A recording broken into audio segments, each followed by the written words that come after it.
ఈ వీడియో చూసే ముందు మిగతా 13 పార్ట్స్ చూసి తర్వాత ఈ వీడియో చూడండి. అప్పుడు మీకు పూర్తిగా అర్థమవుతుంది. ఇదే చివరి పార్ట్. వసుధ హరిత శరణ్యలను గుండెలను హద్దుకొని చేతులు జోడించి అమ్మవారికి నమస్కరిస్తూ బోరున విలపించసాగారు. ఊరిలోని ఆడవారంతా ఆమెను ఓదార్చసాగారు. పూజారి నరసింహశాస్త్రి గారు కలగజేసుకొని, చూశారా, ఆనాడు ఆవేశంతో అవివేకంతో ఈ తల్లిని అనరాని మాటలు అని హింసించారు. భైరవికి తోడబుట్టినందుకు వసుధకు, భైరవి కడుపున పుట్టినందుకు హరితకు కూడా క్షుద్రశక్తులే ఉండి ఉంటే ఆనాడు మీ అందరినీ చంపి లోకాన్ని శాసించేవారు. హిరణ్యకశపుడికి పుట్టిన ప్రహ్లాదుడు విష్ణు భక్తుడు కాలేదా? రావణుడికి తమ్ముడు విభీషణుడు రాముణ్ణి ఆశ్రయించలేదా?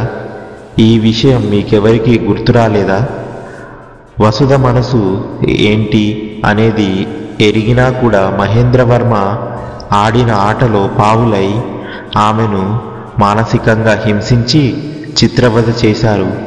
ఆఖరికి ఆమెను క్షుద్ర పూజలు చేసే మాంత్రికురాలిగా భావిస్తూ హత్య ప్రయత్నం కూడా చేసి ఊరి నుండి వెళ్ళిపోయేలా చేసి ఆమె ఉసురు పోసుకున్నారు. ఇప్పటికైనా మీ అందరికీ వసుధ గొప్పతనం ఏంటో అర్థమై ఉండి ఉంటే ఆమెను ఆమె కుటుంబాన్ని క్షమించమని అడగండి.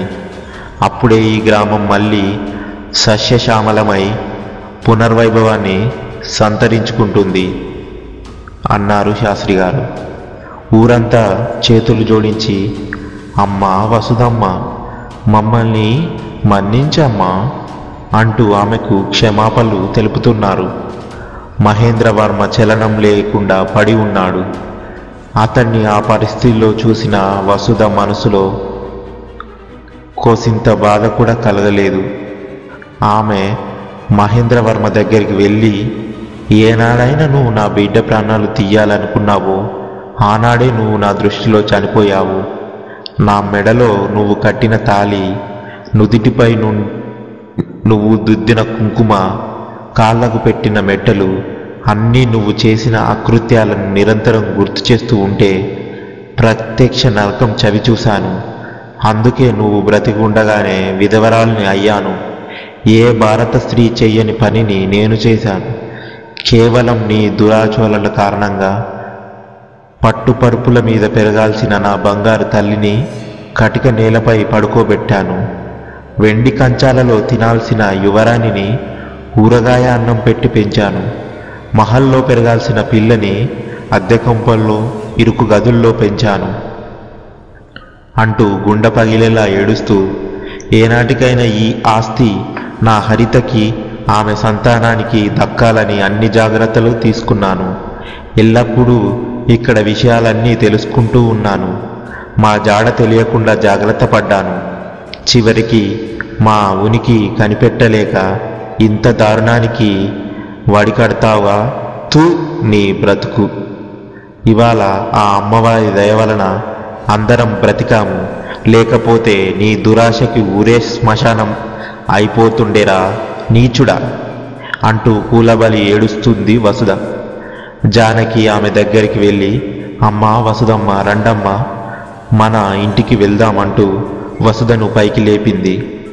అమ్మ వసుధ, నీ ఇంటి గురించి, నువ్వు నీ కూతురు, అల్లుడు, మనవరాలు తిరిగి అడుగు పెట్టాలి అనేది అమ్మవారి లీల తల్లి. అందుకే మళ్ళీ నిన్ను ఈ గడ్డపై కాలు పెట్టించింది ఆ తల్లి అంటూ రుద్రయ్య వసుధకు ధైర్యం చెప్పాడు. వసుధ కుటుంబం అమ్మవారికి దండం పెట్టుకొని మహల్కి పయనమైంది. ఊరి వాళ్ళు ఆమెను అనుసరిస్తూ గ్రామానికి పయనమయ్యారు. కానీ మహేంద్రవర్మ మాత్రం గుడిలోనే ఉండిపోయాడు. ఆ విషయం ఎవరూ పెద్దగా పట్టించుకోలేదు.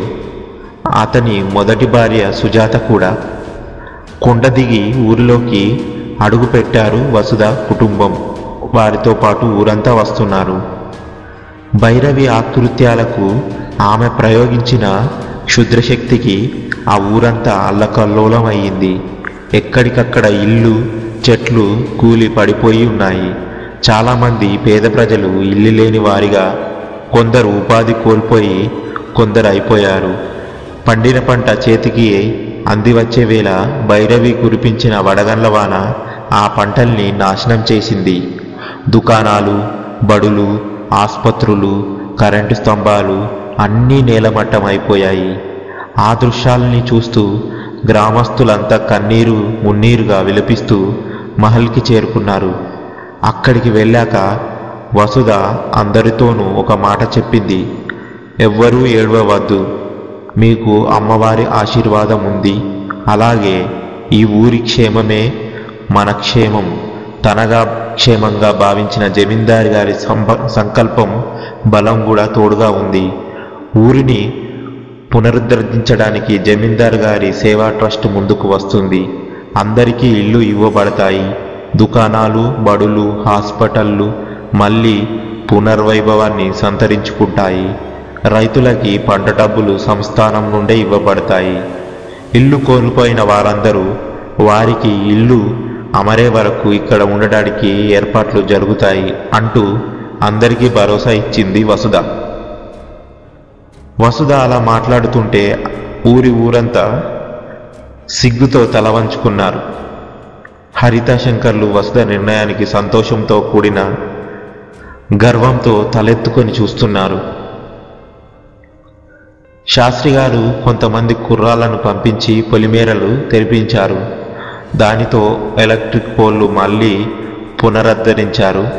అలాగే జమీందారు గారి నిధులతో నడిచిన సేవా ట్రస్టు వారు కూడా వసుధ వచ్చింది అని తెలిసి జగన్నాథపురం చేరారు. జమీందారు గారి మరణం తర్వాత మూతబడిపోయిందనుకున్న సేవా ట్రస్ట్కి వసుధ ముందు చూపుతో ఇచ్చిన ఆస్తి ఆ సంస్థను కాపాడింది. వసుధ అజ్ఞాతవాసానికి కూడా ఈ ట్రస్ట్ వారే సహకారం అందించారు. వారి ద్వారానే ఎప్పటికప్పుడు మహల్లో విషయాలు, మహేంద్రవర్మ ఎత్తులు తెలుసుకుంటూ అదృశ్యంగా పావులు కలుపుతూ హరితకు వారసులకు దక్కవలసిన ఆస్తిని ఆ మహేంద్రవర్మ కాజేయకుండా కాపాడుకుంటూ వచ్చింది. ఆ సేవా ట్రస్ట్ వారు అక్కడ జరిగిన వినాశనాన్ని చూసి వారి పని మొదలుపెట్టారు. అలా ఆ రోజు గడిచిపోయింది. మరునాడు ఊరిలో అందరూ తెలిసిందేంటంటే మహేంద్రవర్మ పాప భీతి భరించలేక కొండపై నుండి దూకి చనిపోయాడు అని. కానీ వసుధలో ఏమాత్రం బాధ లేదు, అలాగని సంతోషము లేదు. తను ఏనాడో తన ఐదోతనాన్ని చెరిపేసుకుంది. హరిత కోసమే బ్రతికింది. ఇప్పుడు వసుధ తన జీవితాన్ని సేవకే అంకితం చేయాలి అని నిర్ణయించుకుంది.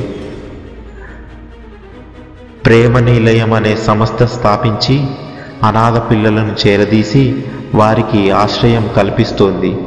తనలో ఉన్న అమ్మతనాన్ని, అమ్మ ప్రేమతో కొన్ని వేల మంది అనాథ పిల్లలకు జీవితాలను అందంగా తీర్చిదిద్దుతూ ప్రేమకే తన జీవితాన్ని అంకితం చేసింది. ఆమె చేస్తున్న మంచి పనికి హరిత శంకర్లు అండగా నిలిచారు. తన తల్లి తన కోసం కాపాడుకొచ్చిన ఆస్తిలో సగభాగం ఆ ప్రేమ నిలయం సంస్థకి ఇచ్చి వసుధ పెంపకంలోని గొప్పతనాన్ని చాటింది.